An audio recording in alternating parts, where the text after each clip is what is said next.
আজকের এই বিদায় অনুষ্ঠানে উপস্থিত আমাদের শ্রদ্ধেয় স্যার, সবাইকে আসসালামু আলাইকুম। আসলে বিদায় দিতে দিতে আমরা এখন পাঠাতে পরিণত হয়েছি। একটা কথা আছে না, অল্প শোকে কাতর অধিক শোকে পাথর। না, আমাদের ভিতরে ওই ফিলিংসটা আর নাই। আগে একদম বিদায় দিলে চোখে পানি আসতো, মন খারাপ হতো, কষ্ট লাগতো। এখন আর ওই জিনিসটা নাই। এখন স্বাভাবিক একটা ঘটনা পরিণত হয়েছে। যাক, এখানে একদল তরুণ আর 17 জন আপনারা সবাই বিদায় নিচ্ছেন। আসলে কথা বলতে গেলে আবেগ চলে আসে। কিছুক্ষণ আগে বললাম যে পাথর হয়ে গেছে, এখন আবার আবেগ চলে আসছে। ঠিক আছে, আসলে এগুলো মেনে নেওয়া কঠিন। চিন্তা করা যায় 17 জন সহকর্মী একসাথে বিদায়, এটা কোনো সিস্টেমে আছে?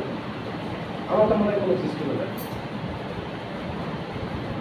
পরশুদিন দিলাম 13 জনকে, আজকে দিচ্ছি 17 জনকে। তার মানে এই একদিনের ব্যবধানে 30 জন সহকর্মীকে বিদায় দেওয়া, এটা চাকরির কথা না।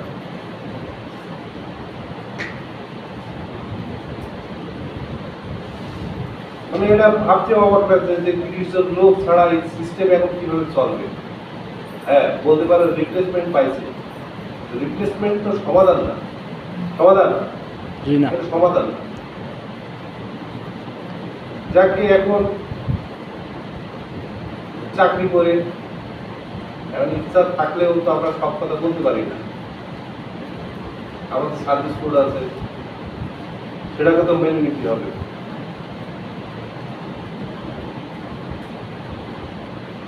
সব কথা সব জায়গায় বলা যায় না।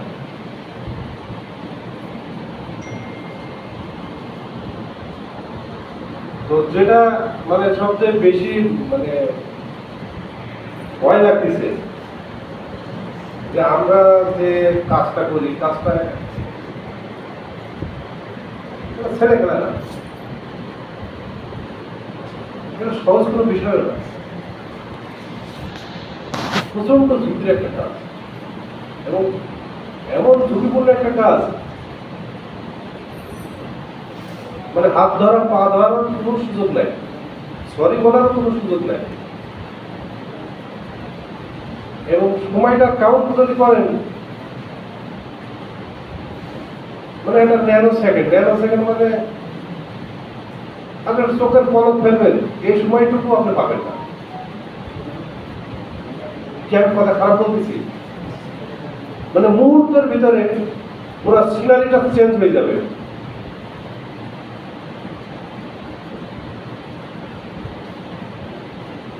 আপনারা বলতেছেন এটা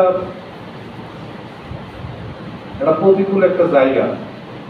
ঠিক আছে, আপনি প্রতিকূল জায়গা থেকে আপনি যাচ্ছেন, ভালো জায়গায় যাচ্ছেন। আমি মনে করি আপনারা যেসব জায়গায় যাচ্ছেন, এটা প্রতিকূল হলে ওটা আরো খারাপ জায়গা। কেন বলছি? মনে করেন যে হবিগঞ্জে গেল, আমাদের এখান থেকে একটা কুটিতে হয়তো একটা পিলার, নাই দুটা পিলার।